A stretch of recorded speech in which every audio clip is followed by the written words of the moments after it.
Question from the audience. With Western Municipal Water District rationing water and raising rates, what is your position on limiting growth in this part of town? What is your position on ensuring that another DHL type of problem does not reoccur?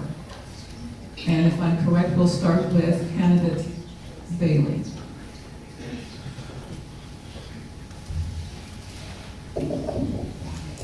Well, we need to work with the Joint Powers Authority to make sure that anything that happens at the base is mitigated.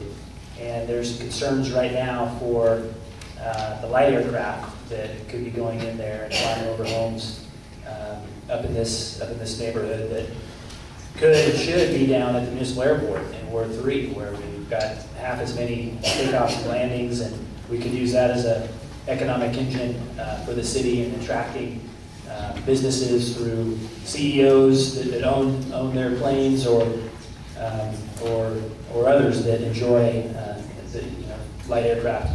In terms of the Western Municipal Water District, we have created a wheeling agreement with them to potentially decrease some of the costs or give a credit to those that are on Western Municipal Water up the hill here and not on our public utility water. So we have relationships established with Western Municipal to assist in that regard.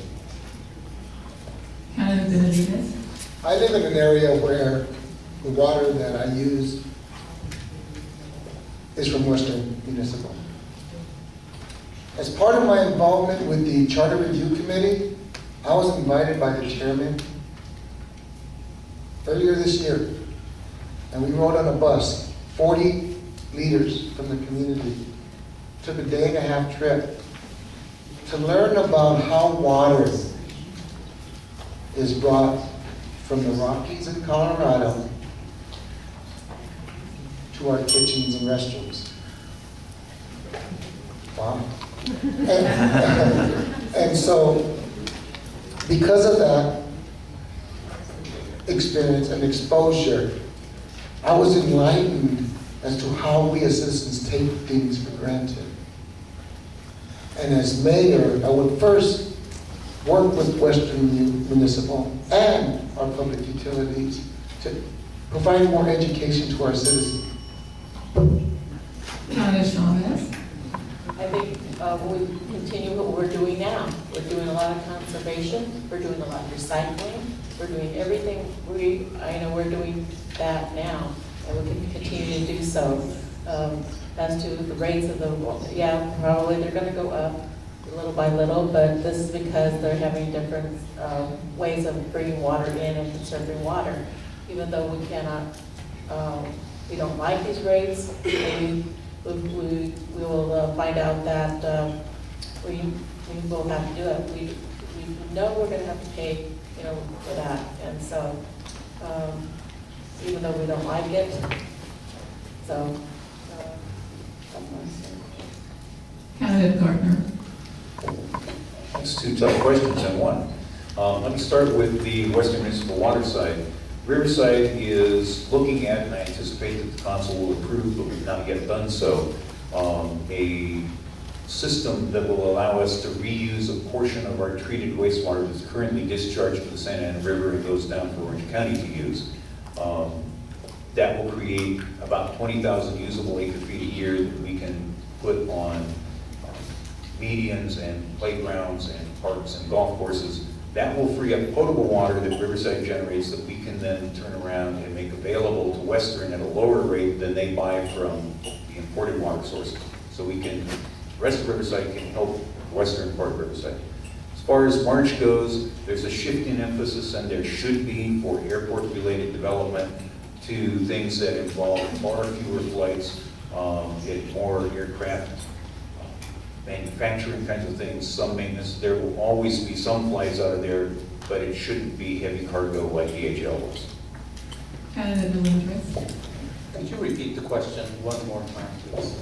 With Western Municipal Water District rationing water and raising rates, what is your position on limiting growth in this part of town? What is your position on ensuring that another DHL type of problem does not reoccur? Well, obviously, water is something that will always be an issue. It will always be a source of contention. And one of the things that I'm most concerned about with water is the shortage of water with some of our water companies. Right now, with us seeing less rainfall, it creates a huge, huge concern. And we need to take every conservation measure needed to maintain the water levels at where we're at now. But let me talk about the DHL a little bit. DHL and the Orange Crest. I was out here talking about a company called Amro. Amro is going to be flying once a week, but because of the experience with the previous vendor, which was DHL, it was extremely difficult to share with the community the positive opportunities that we have with Amro, that will only be flying 45 flights over a period of 5 years and creating 115 to 125 jobs, average pay $70,000 to $80,000 a year. Candidate Petrosello.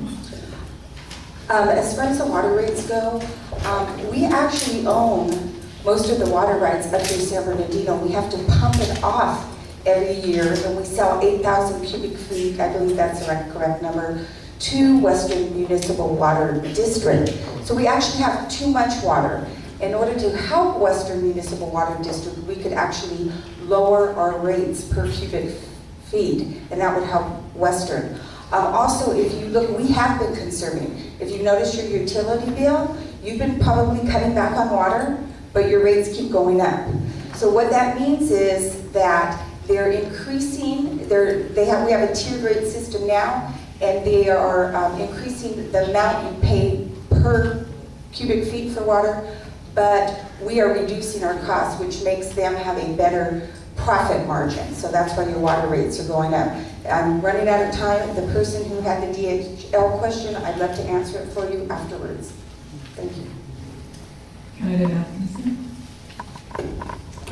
Yeah, I'm not going to make a secret about it. I sat on the Joint Powers Authority when DHL was approved. It was a mistake. Basically, if you look at what happened with staff out there, we were provided with flight lines, flight paths that were inaccurate. The landing fees were inaccurate. To go to the third thing, the attorney that represented withheld information and told the commission not to provide commissioners certain information. So that was a mistake. The Joint Powers Authority was never meant to be a municipality out there. At some point in time, it's got a grandfather, and that land that they have control of needs to be turned over to the local jurisdiction. So I would favor that the land west of the 215 would be turned over to the city of Riverside and eventually annexed into the city of Riverside. That way the city of Riverside has control of it. The other thing I would insist on, that the council person that represents this district should be sitting on the Joint Powers Authority. This is the area that is most impacted by the March Air Reserve Base, and he should be sitting on it.